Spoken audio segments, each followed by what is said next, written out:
The first time I showed my family the beach house I was 26. I'd just purchased it, a 1960s mid-century modern perched on 2 acres of prime beachfront property in Malibu. Paid $840,000 for it, which was every dollar I'd saved working 80-hour weeks as a junior architect at a prestigious firm in Los Angeles. The seller was elderly, wanted a quick sale, and I'd gotten lucky with timing. The house was original everything. Wood paneling, vintage fixtures, terrazzo floors that hadn't been touched since 1967. Floor-to-ceiling windows overlooking the Pacific. The bones were incredible, but aesthetically, it was a time capsule. My sister Vanessa took one look and laughed. "You paid how much for this?" $840,000. For this. She gestured at the wood-paneled walls, the vintage kitchen with turquoise cabinets. "Rachel, this is a teardown. You got scammed." Mom walked through slowly, her face pinched. "Honey, I don't understand. Why would you buy something so dated?" "The architecture is significant," I explained. "It's a documented example of mid-century coastal modernism. And the location. The location is the only thing this place has going for it," Vanessa interrupted. "Everything inside is worthless. You'd have to gut it completely." Dad examined the vintage light fixtures. "These don't even work properly. How much will renovations cost?" "I'm not renovating," I said. "I'm restoring.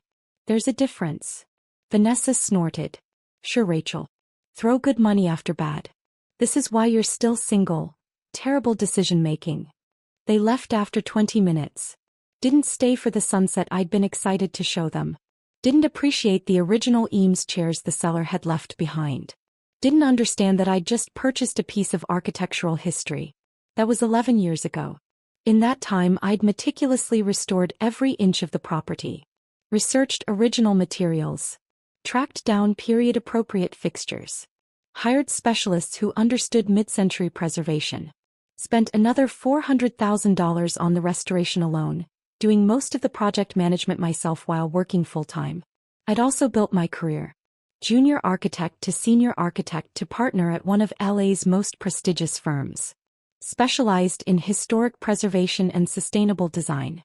Won awards. Got featured in Architectural Digest twice. My projects commanded premium fees. By 37, my annual income was $340,000. My net worth, including the beach house and investment portfolio, was around $8.2 million. My family still thought I was a struggling architect barely making rent. I never corrected them. Vanessa lived in Orange County with her husband Derek, a pharmaceutical sales rep. They had a nice house in a planned community. 3 kids. A boat they took out twice a year.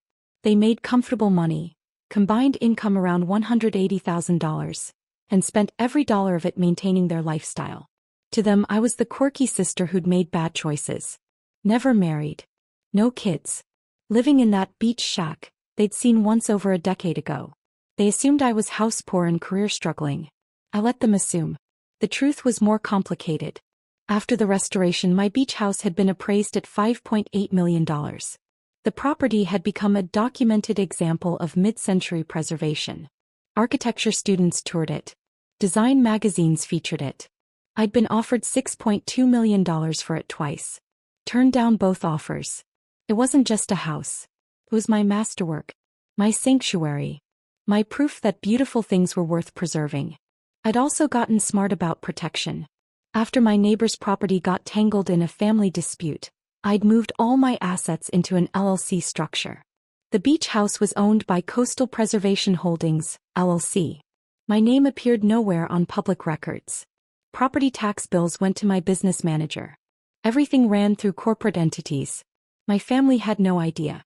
The property had been sitting empty for the past 6 months while I worked on a major project in San Francisco. A historic renovation of a 1920s hotel that was taking all my time. I'd been staying in SF during the week, only coming back to LA on occasional weekends. I'd hired a property manager, Elena, to handle maintenance and security. She checked on the house twice weekly, managed the gardeners and cleaners, handled any issues. The house was in perfect condition, just temporarily unoccupied. Then I got Vanessa's text. I was in a client meeting in San Francisco when my phone buzzed. I glanced at it during a break. "Vanessa, Sold your beach shack for $200,000. You need the money. I stared at the message. Read it twice. 3 times. Before I could respond, Mom chimed in on the family group chat. Mom, good decision, it's falling apart anyway. Maybe now you can afford a real place. My fingers hovered over the keyboard. A dozen responses came to mind.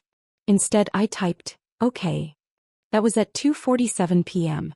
At 3:03 p.m. Elena called. Ms. Rivera, we have a serious situation. I just received a call from a title company about a pending sale of the Malibu property.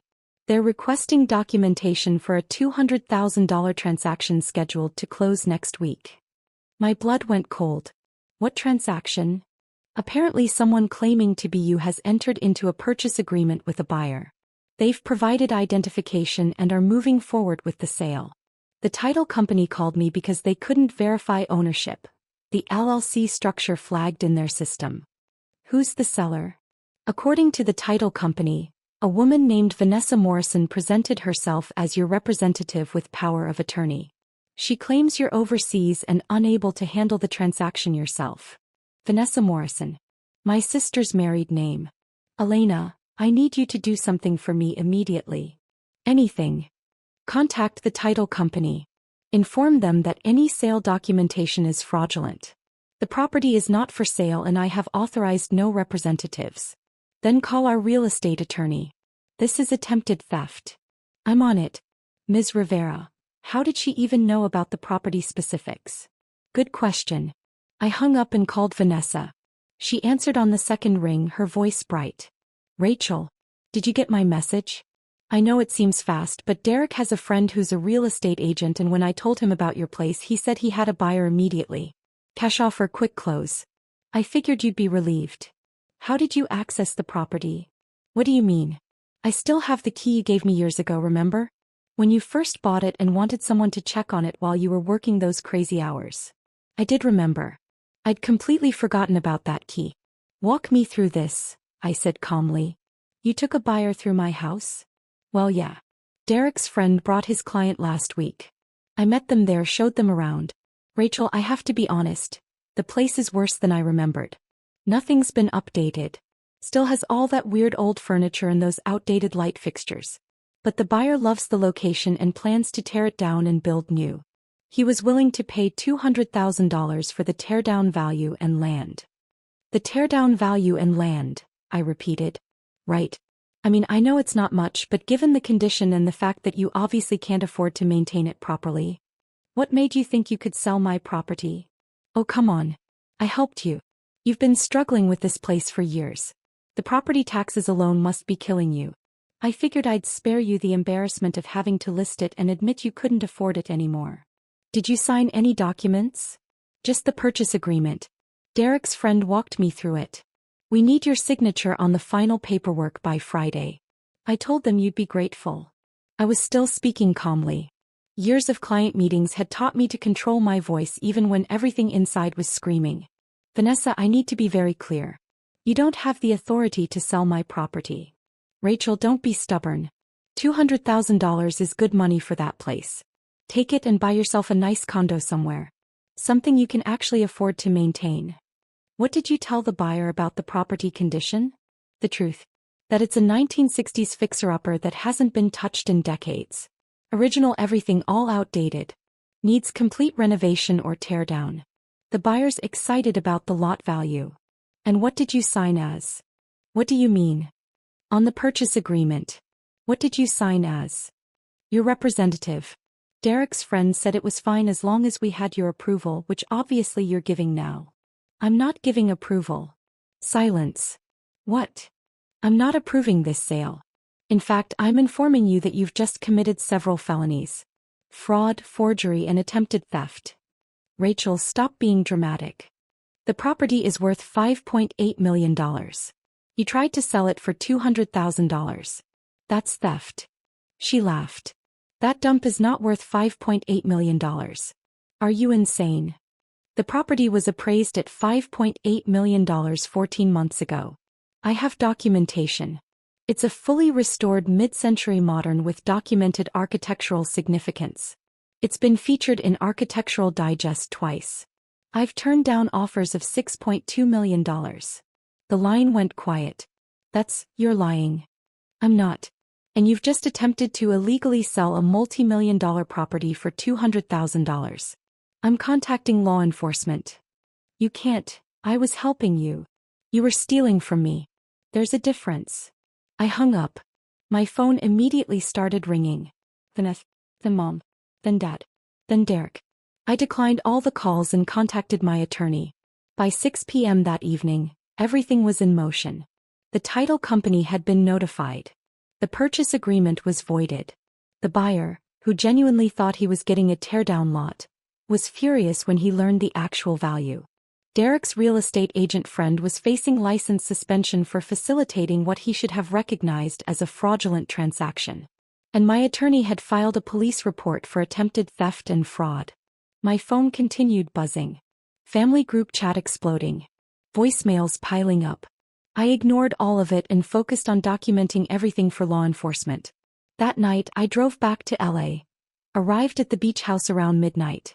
Elena had arranged for a locksmith to change all the locks and install a security system upgrade.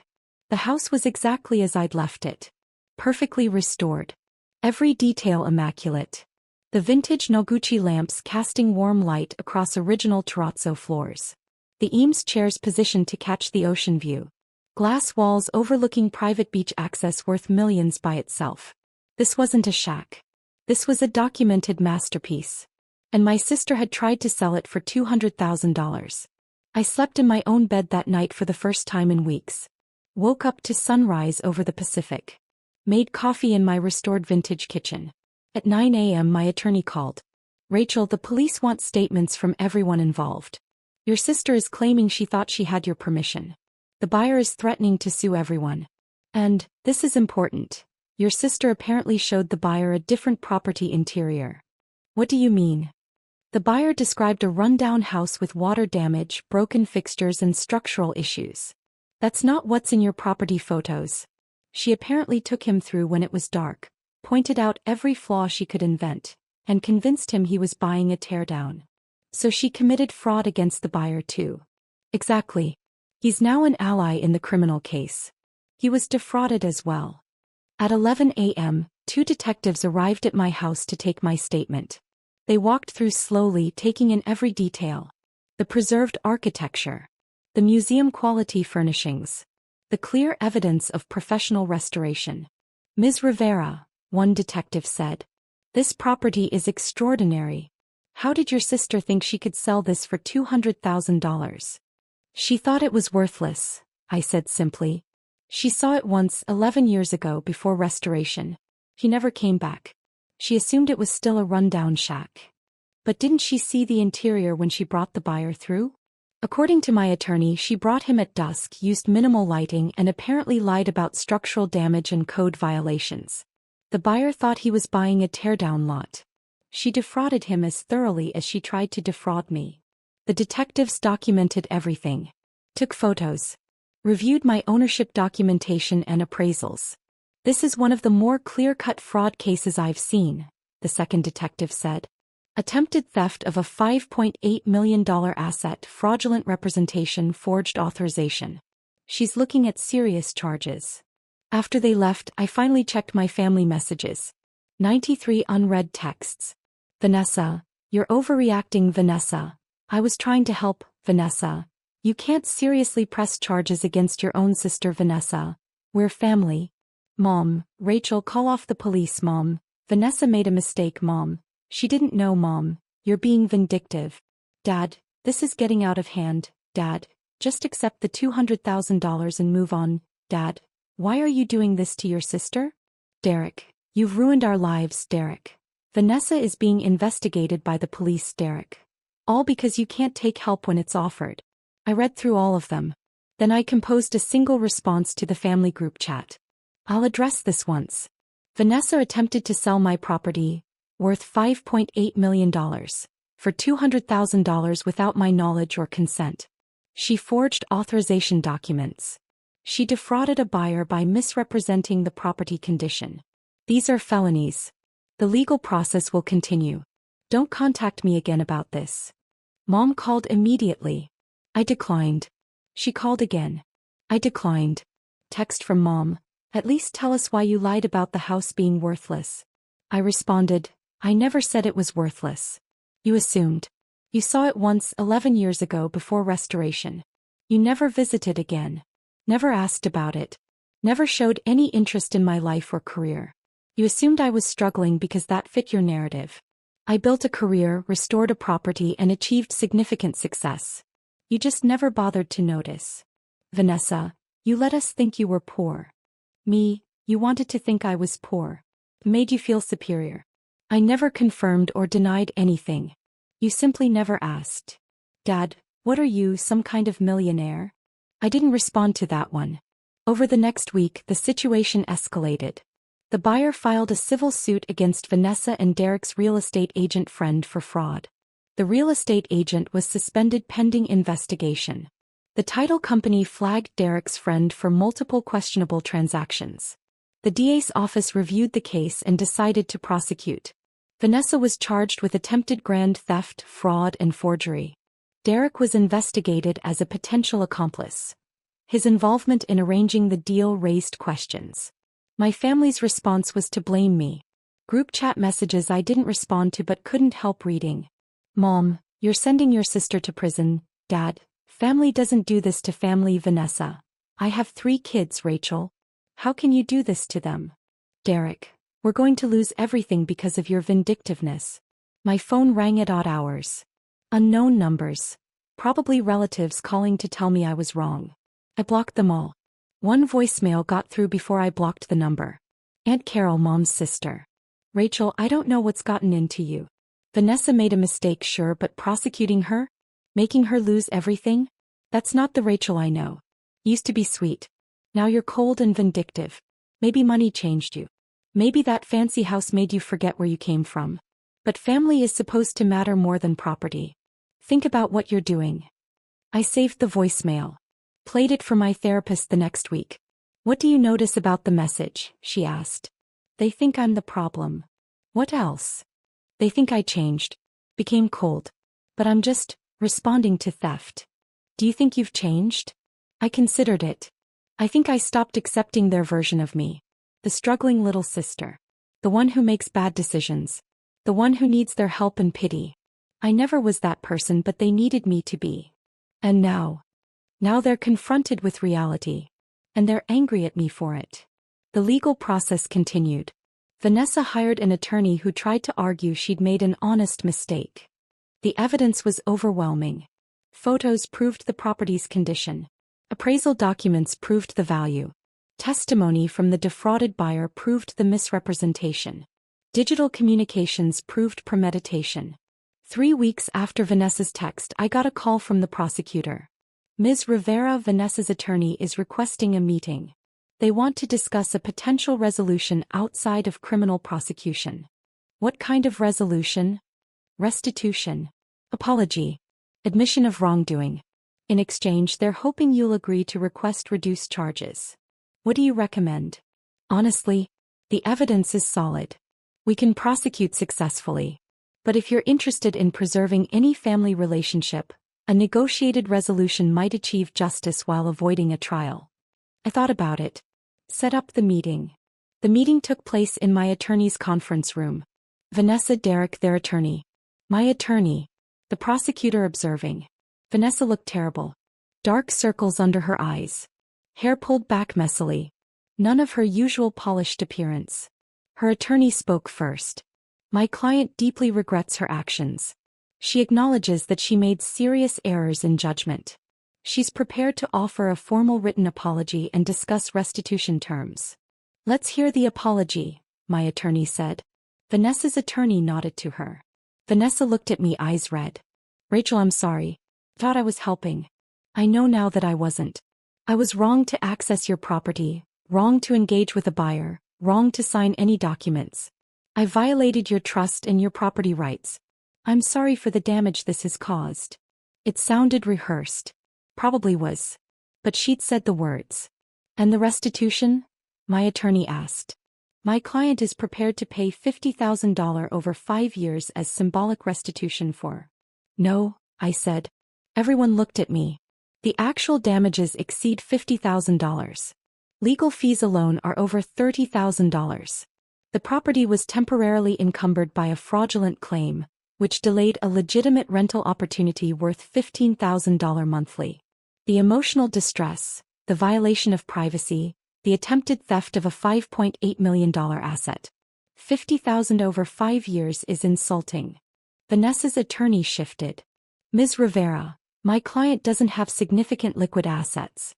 The $50,000 represents a genuine financial hardship. She tried to sell my house for $200,000. If she'd succeeded in stealing it, she would have profited. Now she can pay the actual cost of her crime. What are you asking for? The prosecutor asked. I'd thought about this carefully. Discussed it with my attorney and therapist. Full restitution of $150,000 for actual damages. Legal fees, lost rental income, security upgrades, and emotional distress. Payment schedule of $3,000 monthly until paid in full. Written admission of all criminal conduct. 5 years of probation with the condition that she has no contact with me or my property. Any violation of probation triggers immediate criminal prosecution with recommendation of maximum sentencing. Vanessa started crying. I don't have $3,000 a month. We have 3 kids, a mortgage. You have a boat, I said calmly. Sell it. You have country club membership. Cancel it. You have car payments on luxury vehicles. Downgrade. You attempted to steal $5.8 million from me. You can figure out how to pay $150,000. Derek spoke for the first time. This is vindictive. You're destroying our family's future. You tried to destroy mine, I said. You just didn't think I had a future worth destroying. The room went silent. Vanessa's attorney requested a recess to consult with his clients. They returned 40 minutes later and accepted the terms. Over the next 2 months, contracts were signed. Payments began. Vanessa and Derek sold their boat. Turned out it was worth $85,000. Derek took on overtime. Vanessa got a part-time job. They canceled their country club membership, downsized one of their cars, cut back on expenses. The $3,000 monthly payments started arriving. On time. Every month. I didn't spend the money. I set up a trust fund for Vanessa's 3 kids. My nieces and nephew I rarely saw. They'd get access when they turned 25. Maybe it would help them someday. But Vanessa and Derek didn't need to know that. 3 months after the resolution, I got a message from an unknown number. Just a photo. My beach house. Taken from the public beach access, showing the stunning architecture, the pristine restoration, the obvious luxury of the property. The message: saw this in Architectural Digest. Finally understand what you built. I'm sorry we never saw you. It was from Dad. I didn't respond. A week later, a letter arrived. Handwritten from Mom. Rachel, I've been thinking about what you said. That we never asked. That we assumed. You're right. We never visited after that first time. Never asked about your career. Never showed interest in your life. We wrote the story we wanted, that you were struggling, and never questioned if it was true. I don't expect forgiveness. But I want you to know I see now what we missed. And I'm sorry. I read the letter 3 times. Folded it carefully. Put it in a drawer. Maybe someday I'd respond. Maybe not. The truth was I'd built a beautiful life. Career I loved. A home that was a work of art. Financial security. Professional respect. Peace. I didn't need my family's validation anymore. I'd proven something more important. I could preserve beautiful things. Architecture. Integrity. Self-worth. And some things, once restored, couldn't be diminished by anyone's assumptions. 6 months later, I sat on my deck watching sunset over the Pacific. The house glowed in the golden light. Every restored detail perfect. Every preservation choice vindicated. My phone buzzed. A text from Elena, my property manager. FY, just declined another purchase offer. $6.8 million. Should I add them to the list?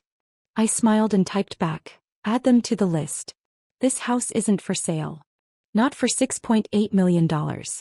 Not for any amount. Some things you build aren't about money. They're about proving to yourself what you're capable of creating. And I'd created something extraordinary. Not despite my family's dismissal. Not to prove them wrong. But because I knew my own worth. And that was something no one could sell. Not even for $5.8 million.